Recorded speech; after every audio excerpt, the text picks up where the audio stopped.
It's not easy to deal with these kind of things. I think we can do something in the setup of urban life level. We can do something in setup sizing, but it's also a mechanism that actually is more true going through how you build cities, is that we do need to figure out how we can reduce square meters, both in retail, in office space, and in our homes, and share more of these kind of common goods in our cities.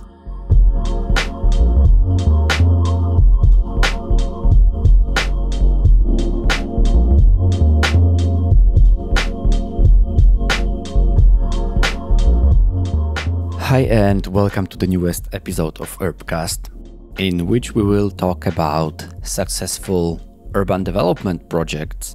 Probably it's not a big surprise. We will be talking about the projects in Copenhagen, as this is the city where I live for many years now, and I try to talk to knowledgeable people here in Copenhagen and show to you, dear listeners, wherever you are, how the Copenhagen approach allowed for this big transformation and for a very successful transformation here in the town.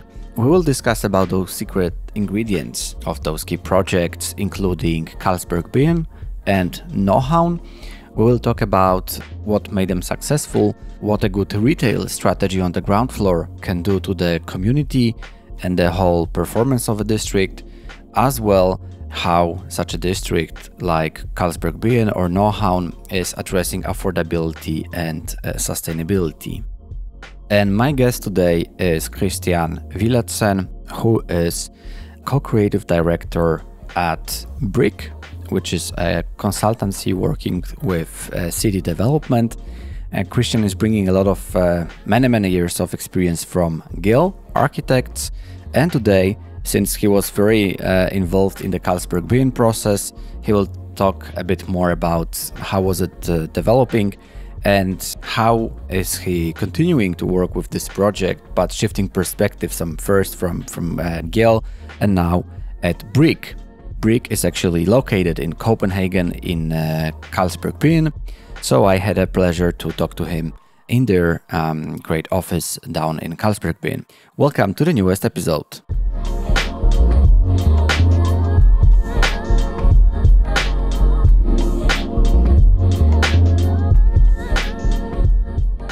Let me start and say welcome to Urbcast. Well, thank you so much, and thank you for the invitation, and thank you for coming here such a nice early morning. Yes, this is a beautiful morning here in Copenhagen in Carlsberg Byen, and this is one of the districts I would love to talk about, because Copenhagen is going over this big development, and there are new districts coming up. We have, for example, Nordhavn. We have Carlsberg Byen as well.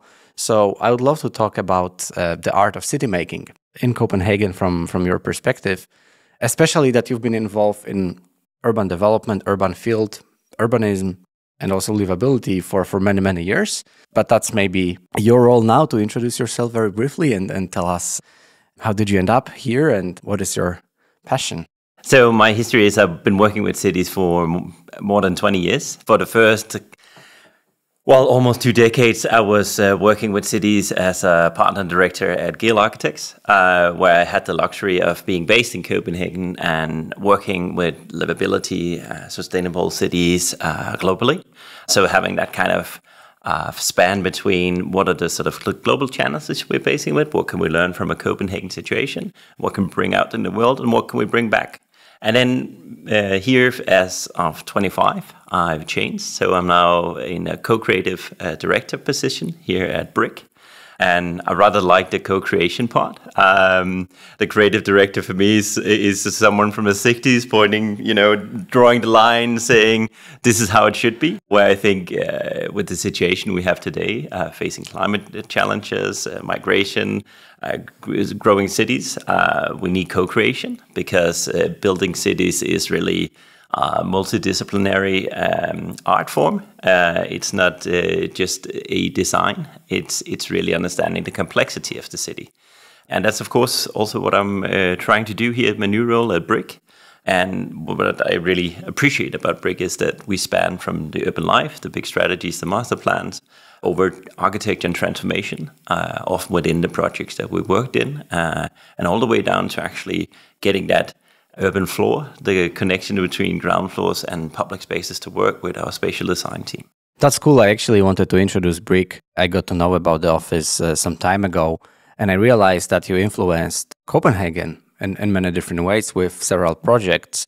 And Gale Architects, some of the architects, people working there were guests, and hopefully there are more to come, but Gale is like obviously very established in the world internationally and so on. Let's also show some new angles to city making.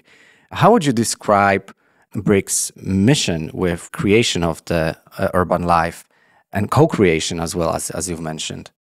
So I think Briq is unique because you can say they take urban life one step further. I think there's some fantastic examples of that. Here in Carlsberg Byen, Briq came in, I think it was around 2016, 2017, got involved and actually did an urban life strategy for the area. And it's not to say there was a wonderful master plan in place, buildings were happening, but it was also very much a construction site. And that urban life that had been temporary with some of the early activation projects, while it was still early days in Carlsberg Byen, had been taken away. And it was time to actually perform as a proper neighborhood and a proper city. Briq went in and came up with not only a concept for the urban life, but also helped Carlsberg Byen go out and find the operators that could provide that urban life at the ground floor, that could animate those public spaces and streets that are so strong and bearing in the Carlsberg Byen master plan, but also help rethink what can retail be in a new neighborhood. How can we, in a time where we just experienced COVID, how can we actually reimagine what retail looks like at the ground floor? How can retail be a community builder? How can you deal with this in the negotiation with operators? How can you inhabit these commercial spaces that are in cities and that we love to put in our ground floors? How can you actually fill those with purposeful programs?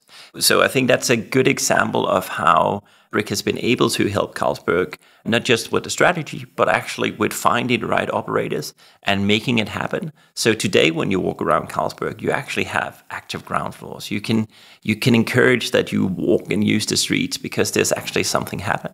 You also had great examples of these more community building. Of course, there's food and beverage, the classic retail, but there's also Den Bitte, a small cafe where there's a special focus on people on maternity or paternity leave, certain activities that becomes a community hub. Early days, part of the negotiation or the agreement with the Gasoline Grill was that they would have on Thursday a farmer's market because they were anyway bringing in local produced groceries and to build the community. You know, at the time there was hardly a supermarket up here. You got these kind of understanding. And I think that's at the core at the Briq, that knowing that communities is essential. Retail is a part of that component, but you can't do one without the other when you're talking about urban life. So this is when the district is being formed, and this is when Briq stepped in and also designed the programming for the whole district. But how was it before? Because we've been already chatting a bit before the recording, and I was reading up lately.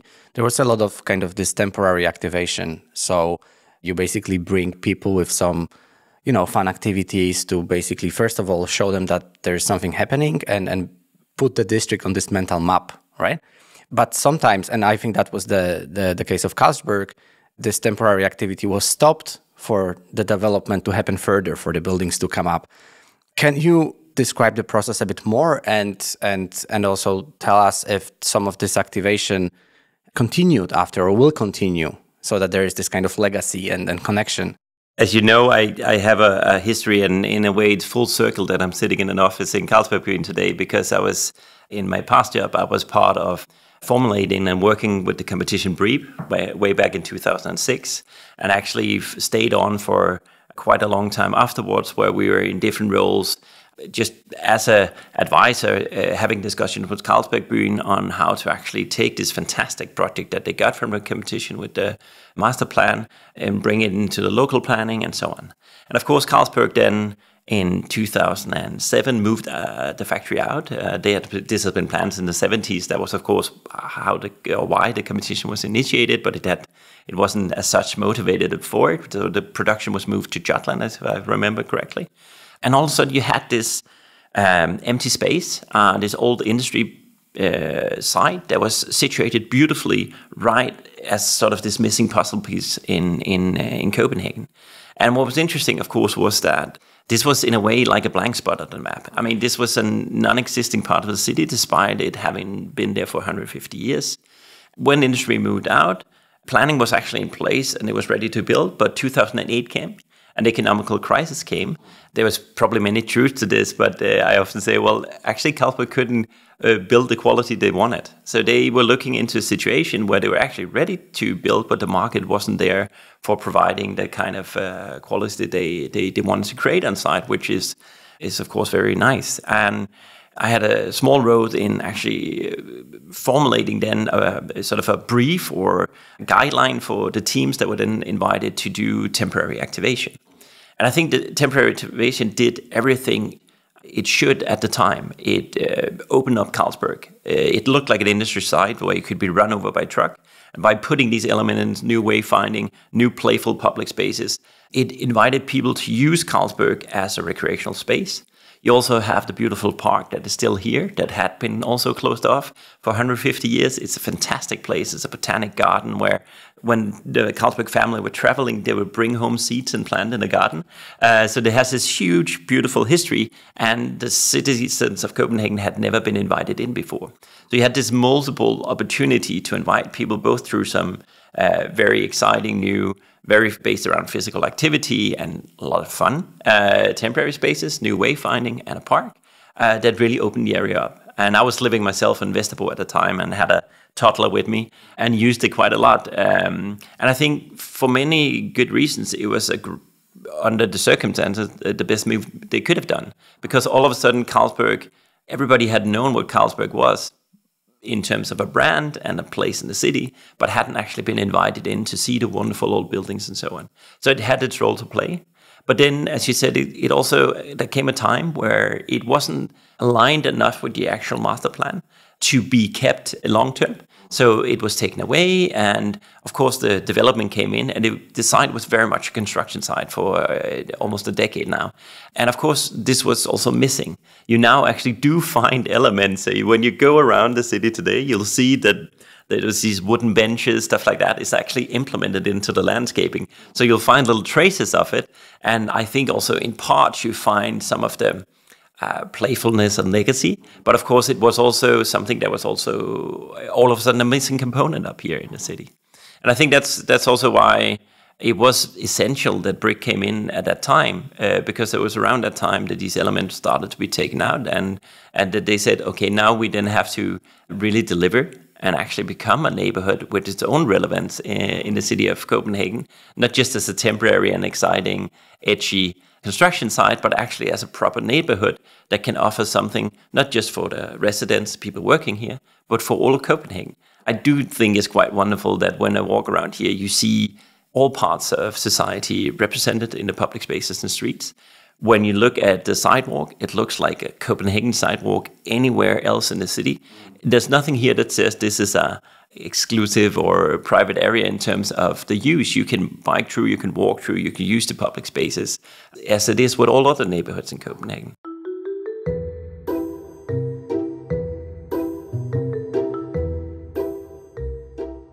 You've mentioned that the construction was happening for many years, almost a decade now. And I think that this is also such a huge challenge because in a way you have this, there was this activation period with some art, with basically community coming together. And then for many years you have the noise, the construction, the demolition, the building of the new. And I think that people who are living around or people who are moving into the freshly done apartments, then they might be quite annoyed. So how do you make sure that the district is becoming vibrant and is still vibrant and attractive while it is still in the development? I think maybe it might be quite similar with another district, Oystel in Copenhagen. I also remember visiting it many years ago when it was still kind of, in the making, or some parts of it at least. And I felt it was quite empty. How do you preserve urban life in the development of urban life process? Well, I think the comparison to Ørsted is maybe a bit different, because this is, of course, placed right in the heart of the city, where Ørsted is very much appendix, if you like, to the city that is not really connected, and is also structurally in its master plan not connecting itself with the surrounding neighborhoods that it does have to the one-family housing in Amager. Whereas Carlsberg Byen is interesting because you actually have urbanity more or less on all sides. And of course, different things are fascinating to different people. So construction site for a kindergarten can be wonderful to look at. So it's more a question of how do you actually get that long-term urban life in, and of course also cater for the residents. And I think there's some good examples. I mentioned already that Gasoline Grill was doing these markets early on exactly to build community. So dealing with this factor that it should also be a good experience to be here, and you should start to build your community even from early days. I think another example is that I think it was Åmans, where Briq, it's an open-faced sandwiches, these Danish traditional lunch foods. When Briq were having a dialogue with them about how they should move or why they should move to Carlsberg, they were also critical of this. They were one of the first to move in, if I remember correctly, and they, of course, were looking at having a restaurant on a construction site for years. What was interesting is, and this is what I think Briq also do wonderfully, is they were rethinking how they could use the space. So they actually ended up having a production kitchen that dealt with catering, not just to Carlsberg, but to Copenhagen. So they actually had a production here at the ground floor, and at the same time had a restaurant. So they had multiple sort of elements that they could bring into place, which at the end of the day meant there was a nice restaurant here, even though there was a construction site everywhere around. But the business case for the restaurant was not built alone on being a restaurant on a construction site. I think if you take urban life seriously, you also need to find these kind of hybrids that allow things to happen simultaneously, and where you can also challenge the traditional business case.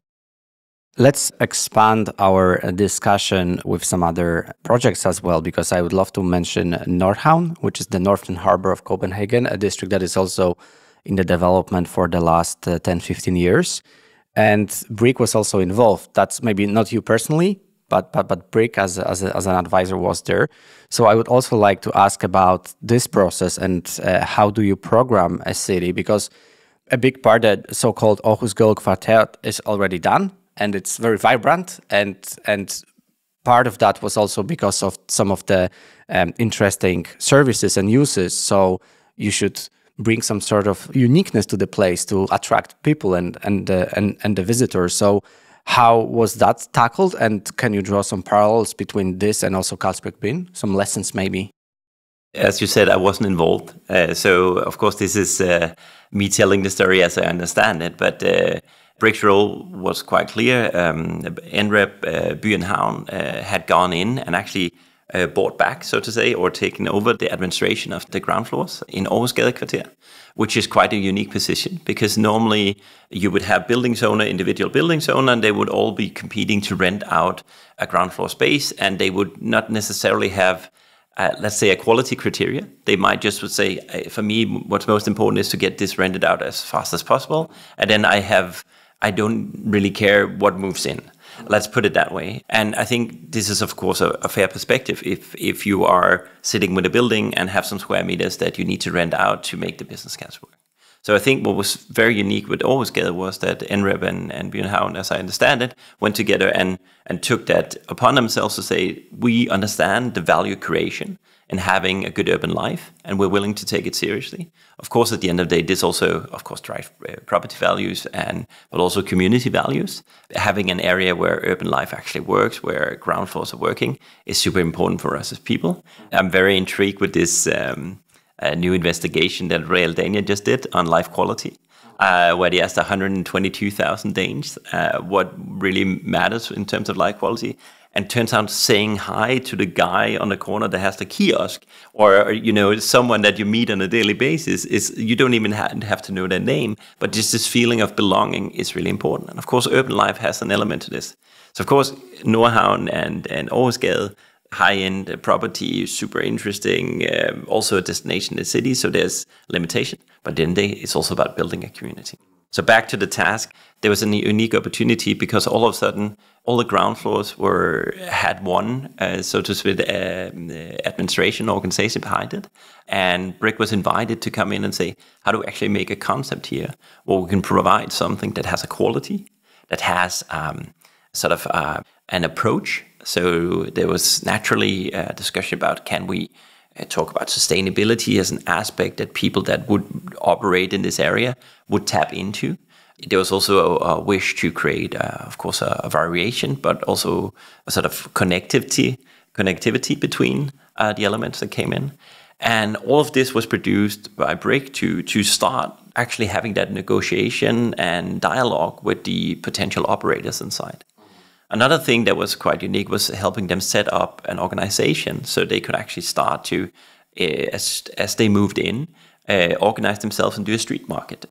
Decide on that weekend. Everything that have sort of happened over time in historical cities, because these organizations around retail would have emerged at some point. You can help that in a process by going in fairly early and setting it up. And that was also the case in Urbcast. And today, Urbcast is a quite vibrant street with a lot of urban life. And of course, we are quite excited because then we've been also working on 106, or the Red City as it's called, which is right now actually longlisted, I think it's called, for the renovation prize or the transformation prize. We're very happy about that. But I think that's another good example where we've actually taken some historical elements, thought about it from an urban life perspective, did a transformation and densification, created a new public space. And for me, what's interesting about the 106 project is it creates actually a placemaking situations on Urbcast. So it gives this break where you have a public space that both very clearly works as a public space because of the furniture design and the layout of the square. It's very clear that you can sit here, you don't have to buy anything. So it has this really public notion. At the same time, it has a small active edge that sort of connects to the programming, the cafes, the restaurants around there. And then, of course, there was this quality of the transformation, that there was an old building on several sides of the site. But there was this opportunity to actually, because of the rhythm of the historical building, we could introduce some relatively small spaces for rent. So I think the smallest ones are down to 18 square meters, which is quite unique in a new build city to be able to offer such a space for rent. And of course, it means also, simply because of the fewer square meters, it has a lower cost. So even it allows different kind of people to move in. So the ceramic, the small wine bottle shop, these kind of guys that you really want in a neighborhood, but often have a hard time finding their way to expensive new build neighborhoods, could actually be part of it. So quite excited about that.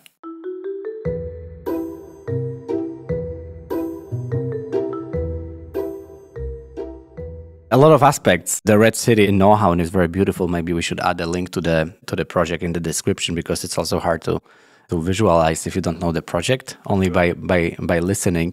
You've mentioned a couple of interesting aspects, and I would like to kind of summarize it and address how can you as a company, and you as a designer as well, how could you rethink the retail situation, the retail strategy and programming, so that this is basically more than commerce. It's a tool for placemaking and community building in the real sense.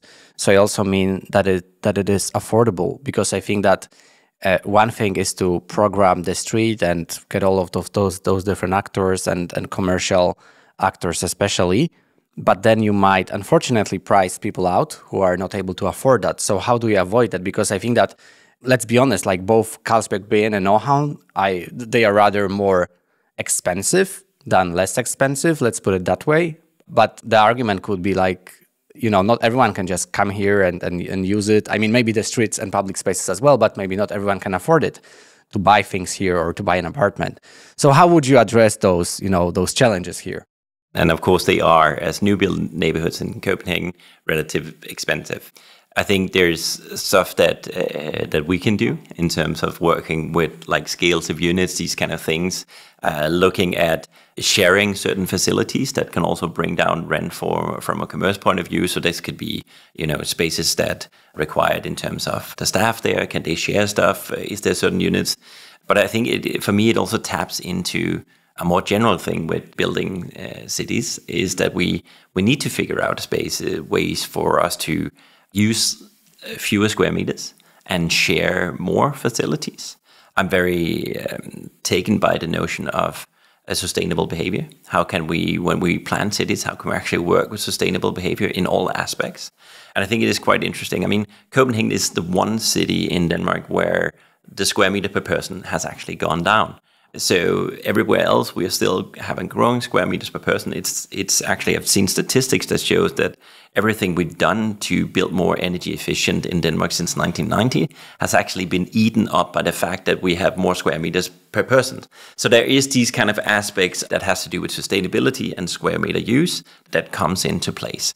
And I think you can then say, are we living on fewer square meters in Copenhagen because it's very expensive? Probably. But we are still accepting to live on fewer square meters because of the shared goods. And I think that's something that a city, when it's performing well, can do, that you choose to live on fewer square meters, expensive square meters in Copenhagen, because you actually really appreciate what the neighborhoods can do, what the public spaces of the city can do, what the shared quality, so libraries, pools, public pools, all these kind of things that are part of a city. And it's not, of course, for us, this is more a mechanism that a city can do and do this kind of investment. But there's a logic there that we need to understand to be able to talk about how we build cities that touches upon towards a more sustainable footprint. Of course, when we live in a city, we also share a lot. We share the infrastructure, we share the public transport, we share literally walls, which of course is all about reducing also the CO2 that goes into building cities. Then I think we have in Denmark, we are fairly well off because we have a national planning law that says that new build areas should have 25% affordable housing. We have a challenge right now that the same law also put a cap on how expensive the affordable housing associations can build. So unfortunately, not all the 25% that is available are being constructed at the same pace as the rest of the city. But of course, this is something that we can only hope can happen more in the future, so we can keep having an affordable building mass in the new build areas. But areas like Carlsberg and Nordhavn has that 25%. It's in the regulative plan, so it will eventually be here. The other thing was actually something I touched briefly upon earlier, and that is about creating neighborhoods that doesn't look like they're exclusive or privatized. I really appreciate both in Nordhavn but especially also in Carlsberg that it really looks like a Copenhagen sidewalk. It looks like anywhere else in the city. It has a quality of public spaces that's comparable to the rest of the city. Even though it's, at the end of the day, privately owned streets, then it doesn't look like a privately owned street. It looks like public streets. And I think this is something that's super important in general in Copenhagen. When we talk about inequality, that you can cross through Copenhagen at the same kind of level of quality of public streetscapes, sidewalks, all these kind of things. So there's certain things that allows us to use our city despite these kind of economical aspect to it. It's not easy to deal with these kind of things. I think we can do something in the setup of urban life level. We can do something in setup sizing, but it's also a mechanism that actually is more true going through how you build cities, is that we do need to figure out how we can reduce square meters, both in retail, in office space, and in our homes, and share more of these kind of common goods in our cities. I know it wasn't an easy question, and I don't expect you to have the ultimate solution because it would be hard. But still, like affordability crisis, it's a real thing, especially in terms of housing, and it is in many different cities across Europe. You name the country, and we can name the cities that are struggling with affordability. To summarize it on the Carlsberg Byen example, I would like to ask you about some lessons. So, as I just said, some cities are struggling. So to basically inspire them, because in Copenhagen many things went well. There is obviously still new challenges like affordability as well. But lessons, global lessons from Carlsberg Byen as a project, from your career, from Briq as well. What do you think? And I would like to ask you for being as objective as you can here. So what would be the lessons that you could share in terms of this whole process of the development of the district, of programming it, of making this urban strategy? What are the things that could have been done better? I think it's a little bit difficult to look at Carlsberg on its own, but it's more to look at Copenhagen and the process that we've been going through with urban developments, maybe since 1990s, because I think there's lessons that you can find everywhere. I think it was, of course, Ørsted was interesting as a model for saying how can we provide a new high-quality metro system in Copenhagen and financing it through Ørsted. It might have come at a cost because it also meant that there was a lot of economical pressure on actually developing Ørsted. So, of course, this is one example. A lot of lessons came from Ørsted towards Nordhavn, because Nordhavn is the same model just for the ring metro. As you know, it's financing that. And I think it was taken seriously that the planning that had happened in the 90s with Ørsted wasn't maybe the best way to actually create a sustainable neighborhood, but also a neighborhood that became valuable for people that weren't living in the area. I think a lot of people have probably gone to fields. I think a lot less people have gone to Ørsted's Syd for Promenade. Just for the context to the listeners, it's like a big shopping mall. Yeah. So I think there are these kind of destinations also in Ørsted that might draw at least quite a few people, but it's not the same as the surrounding neighborhoods being where you would necessarily go for a walk if you don't live there. I think that's an important lesson when you look at Carlsberg and Nordhavn. I think their neighborhoods in their own right, they feel more like part of the Copenhagen structure. They feel like just as I would go have a walk on Nørrebro or Østerbro because of their qualities, I would go to Carlsberg or Nordhavn because there's certain qualities there. So I think there's something where we should stop thinking about how we build cities as something where we provide housing. We should think about how we provide proper mixed-use neighborhoods.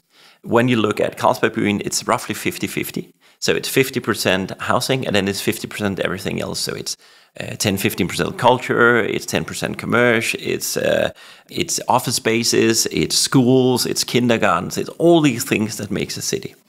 And when we think about neighborhoods as something that is truly mixed, I think it's more or less the same in, at least, I think it's 40-60 maybe in Nordhavn, the division between housing and everything else. But when we get mixed, we also get something that is valuable for more people and have more uses. So someone would live there, they would leave in the morning to go to job, but you would have other people coming in, going to school and working there. For me, this is it's a good logic and a good lesson learned, because this also means that the infrastructure we provide, whether it's public transport, streetscapes, these kind of things, have more, a double use. So there's sort of the embedded CO2 in the infrastructure is used by more people. So there's a logic to that. But at the same time, it's also about us meeting each other. So from a society or social point of view, this kind of glue of having everybody meeting every part of society in the streetscape and realizing your perspective and your situation is not the only one, that you're in a city where there's many different situations. And this is something we experience when we share public transport, streetscapes, public spaces. And I think it's a nice reminder that a society isn't just your point of view. There's many points of view, and there has to be room for all of that. So I think that's a sort of an important part of that as well. In terms of lessons learned, I think we do have to think about how we build our cities and expand it. We do have to think about how we are not just building, we have to build with square meters with a lower CO2 footprint, and we can do quite a lot today. We have a small research project supported by Dreyer's Foundation, where we're working at looking at biogenerative building materials. We actually, in the Red City, use quite a lot of hempcrete. I think it's the biggest hempcrete project in Denmark at the moment, with more than 1,000 square meters for transformation isolated with hempcrete. We can do a number of things today to bring the CO2 print per square meter down, and we have to. But the challenge is, if we do it in a way where we just build a 225 square meter one-family house in the middle of nowhere, which is actually the average size of a new built one-family house today, then we have to provide the infrastructure to go to that one-family house and the embedded CO2 that's linked to that. And we actually have a much harder time building communities because we're dispersed. We're not working with the existing building mass and the existing qualities. So I think another lesson learned from Copenhagen is maybe this, that we provide a physical framework. And of course, I'm not saying there is a CO2 cost. We also have a very strong and growing building stop community in Denmark that are saying we should really revise how much we build, and it is true. They will actually be part of the podcast as well. Or maybe the episode will be already launched by the time our is launched. It's the Stop Building movement. Yeah. It's a valid discussion to have. Should we stop building altogether? But I think growth will happen. And there is a movement towards the city. I think what we have to do is also say, what we do build, how can that actually allow us to also reduce our personal CO2? Because there is a lot of focus on square meters, and rightly. But I think for me, there's also something about saying, when we look at our personal CO2 footprint, 1/5 is linked to how we live. So the square meters that we consume at our work, in our homes, and of course the energy that it needs to take to heat that. But then almost 25% of our personal CO2 footprint comes from how much we move. And I think this is something where part of why people, as I said, choose to live on lesser square meters in Copenhagen is maybe because you can also have an everyday that is really a 15-minute city. Like I literally used 15 minutes to bike to work in the morning, which is a luxury. It's good for my health. But it also allows me to be part of the city and experience it. And it touches upon one of actually the biggest, from a personal point of view, your biggest CO2 footprint is your transportation. Proximity, right? The other name for the 15-minute city is definitely something I love, and I can't imagine my life without anymore after moving to Copenhagen, because it is true, like with the amount of time you save by basically taking your bike. And if you are lucky enough, and Copenhagen is quite dense, if you're lucky enough to live somewhere that basically you can reach those places like work, like kindergarten and so on within 15 minutes, it's definitely boosting the quality of life. And the second takeaway, I would say that I'm also personally experiencing is the mixing, right? I will use the example of Nordhavn where I'm working, and our office is actually located in the building that is shared with the cinema. So it's funny to observe when you leave work, people come in for the movies, and there are more and more bikes because there are restaurants around. So that's a great quality. To sum it all up, I would love you to share a recommendation, a book recommendation, so something that could further inspire the listeners to dive into the lesson from Copenhagen, but more general, like to read up more on the urban development of Copenhagen and not only. The one that comes to mind is God By Kort Fortalt, because I was just on Monday at a book release, and it was a couple of old colleagues of mine, Jan Giel and Camilla van Deurs, that just did a small, almost like a pixie book of little stories that talks about us as people, and how actually, and then reflect and perspective it to how we use the cities. And I think for me, it was a good reminder of how important narratives are, but also how we as human beings are incredibly sort of acting not out of convention. You know, we don't bike every day because it's good for the environment. We bike in Copenhagen because it's easy, fast, convenient. You know, it's that kind of logic. And I think for me it was a nice little reminder of the importance of actually thinking of the human perspective when you work with urban life in cities, when you work with building new communities, when you build the new square meters. We really have to think about, at the end of the day, how can we encourage people to make that sustainable choice and support that sustainable behavior. Great. Thank you so much for the recommendation. I will also add it in the post summarizing the discussion. And you can also find more in a short article summarizing this discussion. I will add links to the description. And for now, I wanted to say thank you so much, Kristian, for joining Urbcast and for inviting me here to Carlsberg Byen to discuss this living organism while sitting in the heart of it. Well, thank you so much for coming to Briq. I mean, we really appreciate it, and I appreciate having you here. Thanks so much for listening to the newest episode of Urbcast. And if that was interesting, please take a look at more materials at urbcast.pl. There you can find summary articles and also some of the interesting nuggets from our conversation. Thanks, and talk to you soon.